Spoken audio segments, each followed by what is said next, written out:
It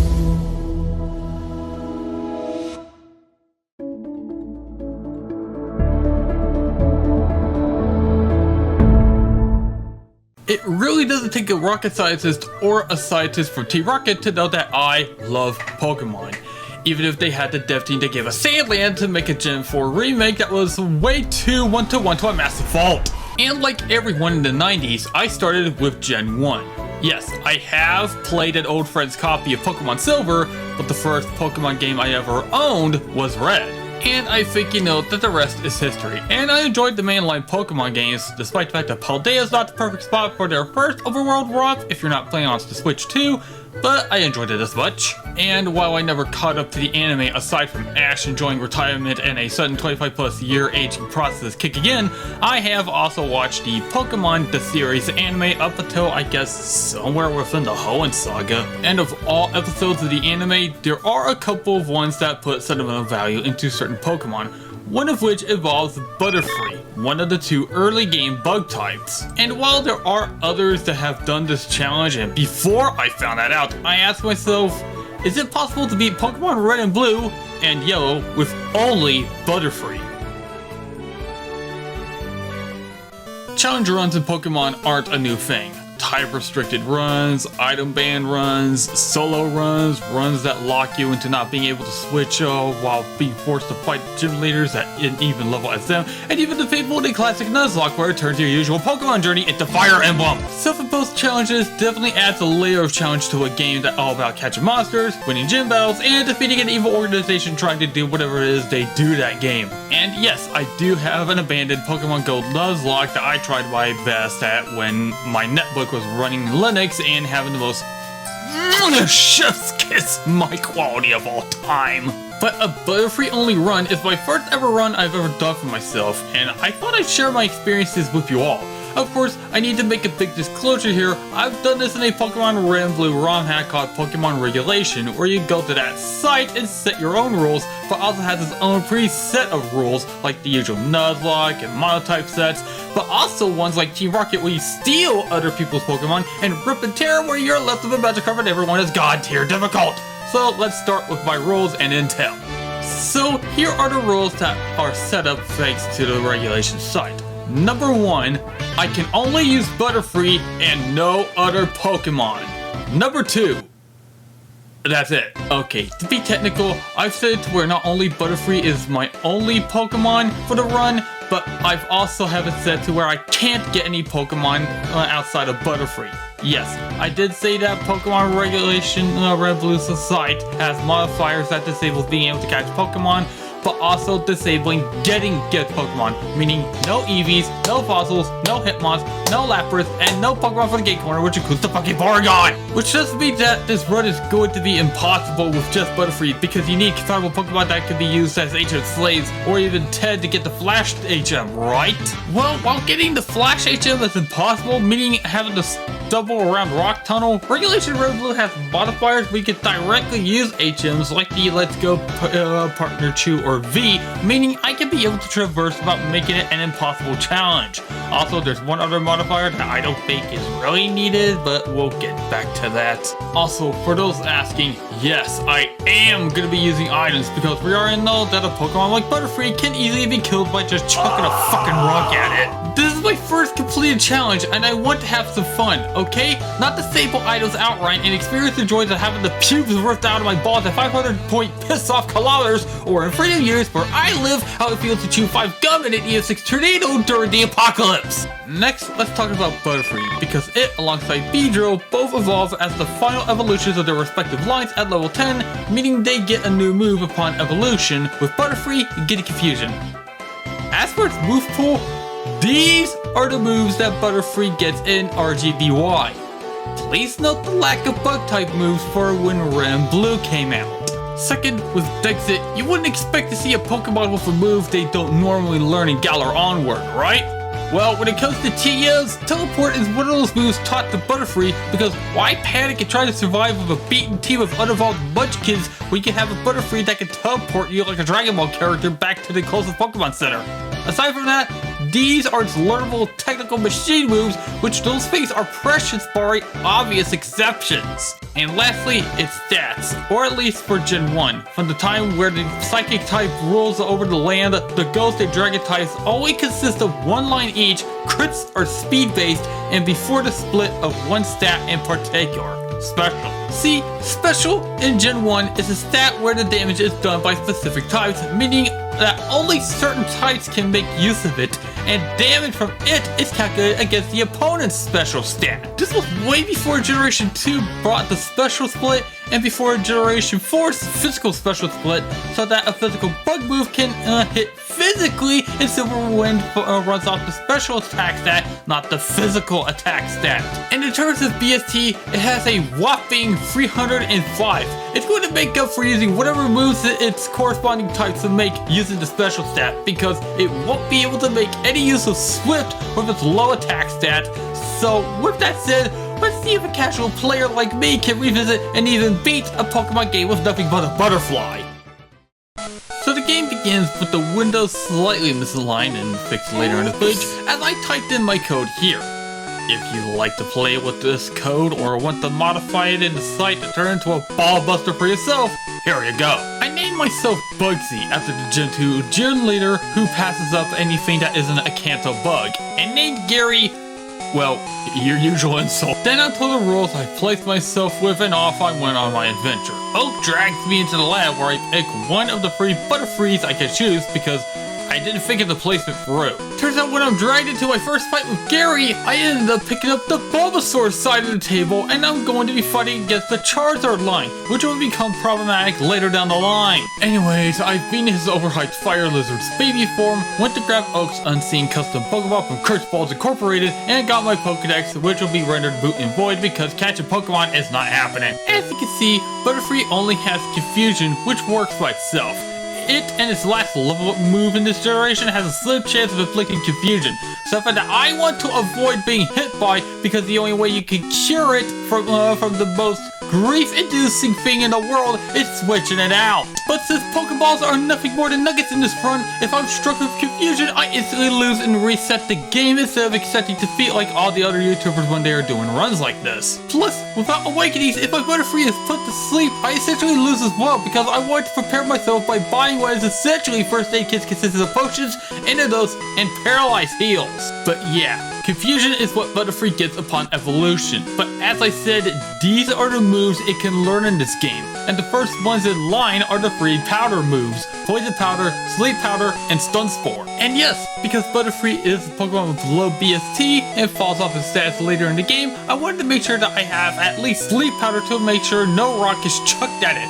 Yes, I am using Sleep Powder. Bite me! Oh, and I forgot that this is before abilities were invented, meaning it doesn't have compound eyes, and I have to gamble with the 75% accuracy checks. Anyways, I stop all over the wild Pokemon and bug catchers for levels all the way to Pewter City, where I face off with Brock, who goes down easily because his Geodude and Onix lacks any rock type move, making him a pussy. This means he'll be wanting revenge in either the third gen remake or Johto because not giving them a rock type move was a mistake matchup wise. Also, he gives me Bind, which my Butterfree, who I forgot I need Ash after Ash's Butterfree, cannot do. Anyways, Mount Moo time, and aside from that one last step proof that I essentially lose without stocking up on awakenings, only to come back and stomp her later, I kick around the trainers in the mountain, which even includes our first encounter with T-Rocket. Of course, which the grunts are easy pickings for my killer Butterfree, who during this time learns Sleep Powder. And after going through the final trainer, the one next to the fossils, I stomped him and take a random fossil, which, let's face it, do I need to tell you the rules again? And before taking on Misty, I take out Gary again, as well as the trainers from Nugget Bridge all the way to Bill's house, where we get the ticket to the SS Anne before going up against Misty. Why? While her Staryu is easy to deal with, Starmie on the other hand made me wish I have a grass type move right now. Why? Well, while there are exceptions to this, moves of the same type being used on the Pokemon of said type only deals chip damage. So that's where Sleep Powder comes in, but not before me having to use potions to heal Ash after his Starmie keeps hitting me and me wrestling with bad accuracy checks. Seriously, this is why I do not have the items or banned rule, because seriously, banning items in battle is like practicing abstinence while being raped by horny, baby crazy nuns. Anyway, Anyways, after downing in potions and chipping away at her starving self, I eventually come out on top, got the second badge, and the Bumblebee TM that I will be selling for potion money. And yes, there's this growth I faced afterwards I had to attempt against, despite there being a Pokemon that I should have brought Awakenings from because I have the brain of Bogan. But whatever, I defeated the Grunt, sold the Dig TM, and Ruffle stomped my way to Vermilion City, where I first went through multiple trips on the SS Anne to defeat the trainers in there alongside getting items that would have otherwise been left in the ship for the eventual capsizing. Oh yeah, and along the way, Ash learned Psybeam, which I overwrote Confusion. Unnecessary? Yes, but I wanted to get teleport so I don't have to run back to the last city I've been to heal. At the end, I stomped Gary again, made the captain feel better again, and got the cut HM for the tree blocking my path to his Surge and his horrible gym gimmick. Switches randomly appearing in random cans. Listen, I don't care who you are, his just way of you getting to him sucks balls the size of Alpha Hisuian electrodes, because if you get the first switch right, but get the placement for the second wrong, it's back to square fucking one, Sunflora! And let me tell you, anyone can go up to his face and start screaming at him for how frustrating it is. But after dealing with his shit, I fight him. And given that electric moves can take down flying types, how did this fight go? Surprisingly well. I mean, I forgot to mention that I forgot the level cap roll, so I basically kicked him around. I did have to put his Raichu to sleep because it survived the first Sight Beam, and I would have gotten paralyzed and lost if I didn't. And with that, that's badge sprayed down. I froze TM into the store for change, and before taking off the rock tunnel, I talked to the president of the Pokemon fan club, who talked about how he really loves his Rapidash. Then gives me a voucher for his bike, which costs 1 million funds, which your maximum wallet amount can't handle in the first few generations. With the bike in tow, I head to the Carnival of Trainers to stomp with my Butterfree, got the Teleport TM, taught it to Ash, and now I stumble around Rock Tunnel fighting against trainers in the dark because there's zero way I could get Flash in this run. After all of that, I make it out with low sight beams, healed at Lavender Town, kicked around a bunch of trainers in the route I'm heading, and made it to Celadon, where I got the Fly HM for the hideaway, and there are 2 objectives. Ruffle Stomp Erica and shut down Team Rocket's gambling business and Pokemon trafficking. Because believe me when I tell you that I ended up fighting Erica twice. Because I got hypnosis by one of the grunts, making me lose progress. So, yeah, even after the advent of auto-saving, please save often, kids. First off, Erica's gym. What do you want me to say? Because most of the grass types are also poison types, aka a great majority of the grass types in Generation 1, with the stark exception of Tangle. Nonetheless, I got the Rainbow Badge and one of the moves I was considering for Ash, Mega Drain. And as for the hideout inside the game quarter that has been investigated and shut down in Gen 5 onwards, aside from the bad drowsy hypnosis that one time I stomped all over the grunts, took the elevator key, stomped more grunts, and made first contact with their mafia boss, Giovanni, who I had no trouble stomping down despite his eyes having Rock Pro. But this isn't the first time we'll be seeing him. I then took the Silph Scope and jetted off. Oh, and before I did either of those things, I bought me a ton of lemonades because before they got nerfed, they heal 80 HP. That is something that is valuable back in the day. Not to mention cheaper than the super potions. Anyways, I gave the guards lemonades, which in the remake is replaced by needing a key item called Tea, and went back to Lavender Town to roundhouse kick Gary's Pokemon and wipe out the channelers before facing the Marowak Ghost. However, I did an experiment. We already know that in Generation 1, you can skip the ghost battle using the Pokédoll, which skips the battle entirely. Normally, it's okay because the game doesn't care and you can sequence break to get the Pokéflute without the Silph Scope. But it seems the dev of the hack saw it, and the glitches like the famous Missing Note and Safari Zone glitch as cheating, and has Regulation Red Blue flag you as a cheater for doing so. But when I was doing it, I did say, unless beforehand to see if the dev placed checks and balances for shit like this, and I was right. So I got the Silph Scope for my PC and did it the way the original devs intended, but then again, I never did that until I learned it from this very site. With the Pokeflute on hand, we kicked the Snorlax off the path, cycled down Cycling Road, and stopped a good amount of trainers, even though I didn't feel like fighting them all. Why? Well, I thought I let off the stomping, and that Koga's going to be an easy bitch since his Pokemon are weak against Psychic.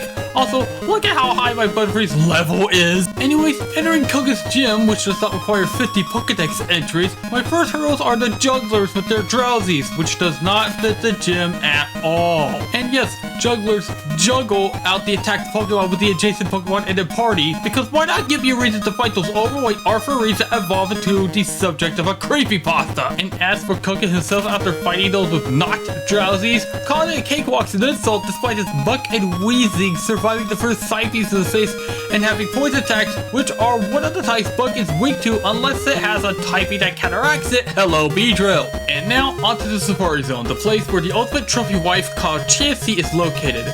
But remember that we can't catch anything here. Not because I didn't set the modifier to where I can't catch Safari Zone Pokemon, but I can't catch any Pokemon, period. But anyway, in 2 attempts, I got Gold Teeth for the Warden to get the Strength HM, and got to the hut where I got the Surf HM, something I need to get to Cinnabar. Anyways, I flew back home and used the Surf HM to make my way to Cinnabar Island first for one reason. Or rather, 2. Yes, the real reason is to get the key to face Blaine, who he and the gym trainers are fire types. However, I ended up there before going to the Silph Code to get the TM for Solar Beam, a move that will be useful against Sabrina after I save the company. So I got the key at TM, taught Ash Solar Beam, then went to Silph Scope first to get the key card, stomped out every Team Rocket member, and took on Giovanni a second time to liberate the company as I leave the president with his Master Ball because it is of no use. With Saffron City saved, I went straight, and I mean straight, to Sabrina because you're going to get lost on all these warp panels and I won't want to waste my solar beams. With Victor Sabrina, you can tell that I made short work of her because of me using Solar Beam alongside putting her psychics to sleep. Especially when you look at how strong my Butterfree is. That made it trivial and gave me badge 6, but then again, it is one Pokemon against the whole world. Same can be said for Blaine. As in Red and Blue, you can just face the trainers instead of answering his quizzes because I guess before Yellow fixed it, that gimmick is entirely optional. Also, when I put each of his Pokemon to sleep to save myself from becoming a burnt husk, he keeps doing the most 0 IQ thing I ever saw. Using a super potion on his Pokemon when they are at full health. Like, why? In a situation like this, he needs to use full heal to unslowerize his Pokemon.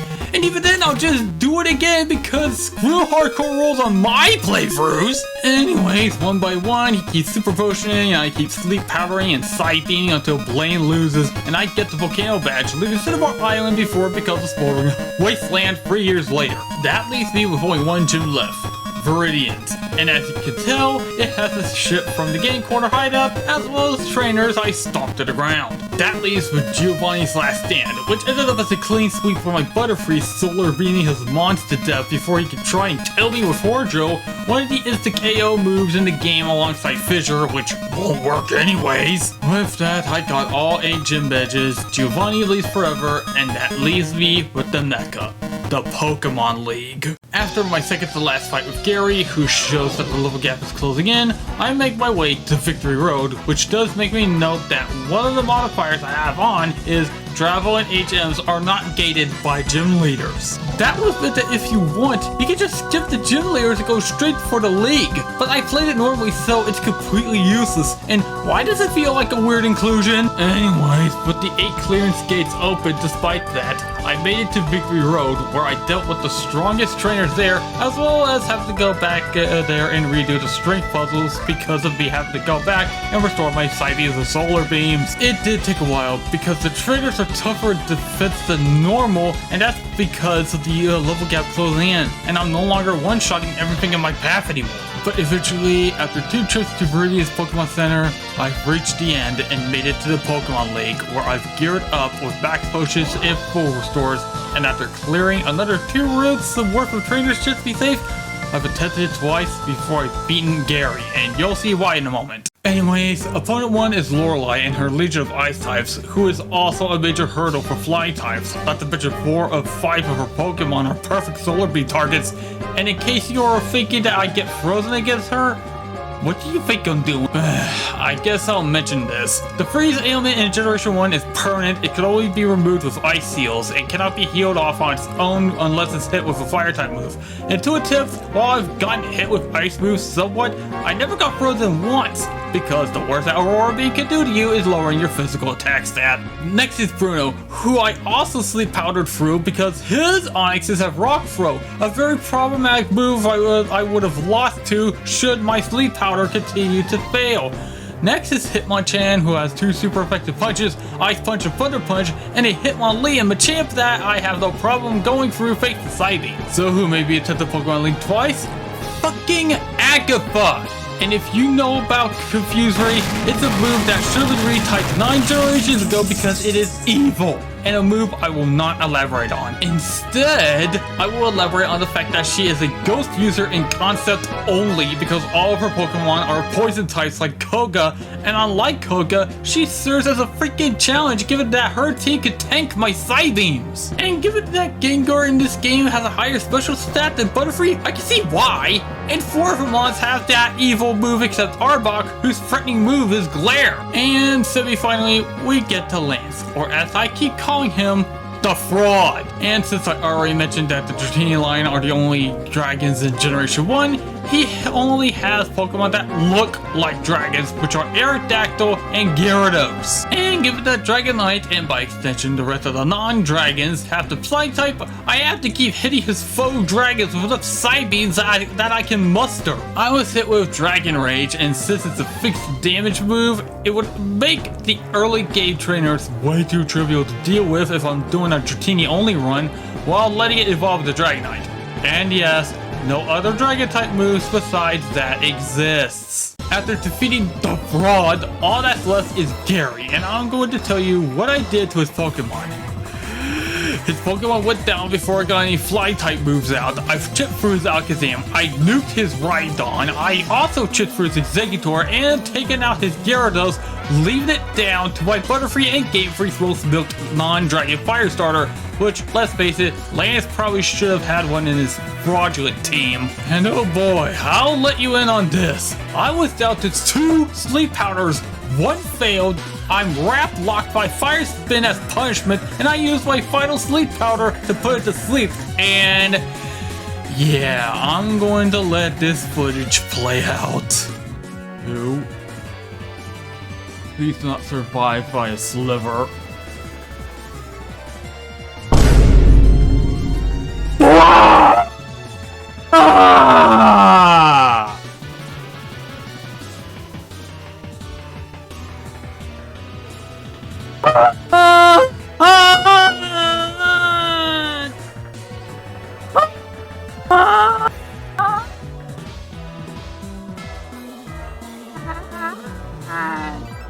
Fucking cheated!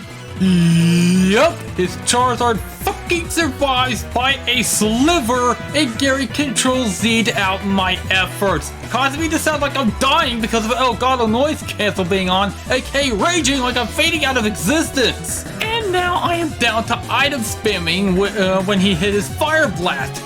Did he kill me and I have to start the shit all over? Barely, but I survived, clipped his Charizard's wings out of rage, and went all Hank Hill on his ass. I did it! I've beaten Pokemon Red with a Butterfree! I did it! I freaking did it! Yeah, Gary, yeah, you wanna know why? Because you lost to a butterfly! You lost to a freaking butterfly! You lost to a sentimental Pokemon of mine! You lost to a Butterfree, bitch! Yeah, you freaking lost, bitch! Yeah, you freaking lost! You gonna cry? Does bitch make you want a bottle? A freaking bitch bottle? And with that, even without sleep powder and even without the regulation ROM hack, I'd say that it's somehow more than possible to beat Pokemon Red and Blue with only Butterfree, even if I'm going to be told that I'm doing the challenge wrong because I didn't ban items and sleep powder. Look, it's something I wanted to do on my own volition, and I wanted to get a video out so I'll be able to have something for my YouTube channel. I know I've not done a TTS anything until recently, but come on, I really want to do a form of passion project, alright? And there is another involvement with streams and with a certain video game, but we'll get to that another time. And I do mean another time. So anyways, if you enjoyed this video, please like or dislike this video depending on how much you hate my guts. Subscribe to my channel for more slop that is better than the content farms, and I'll see you all in another video. Hell, I might even play more Pokemon games with only Butterfree or a different type of early route butterfly. Until then, this has been BlitzComposeU signing off, and I apologize for the drought. Hopefully you'll enjoy it as much as I did, or not. I mean, you get to choose if I'm cringe or not. That's YouTube law. Anyways, I'm gone.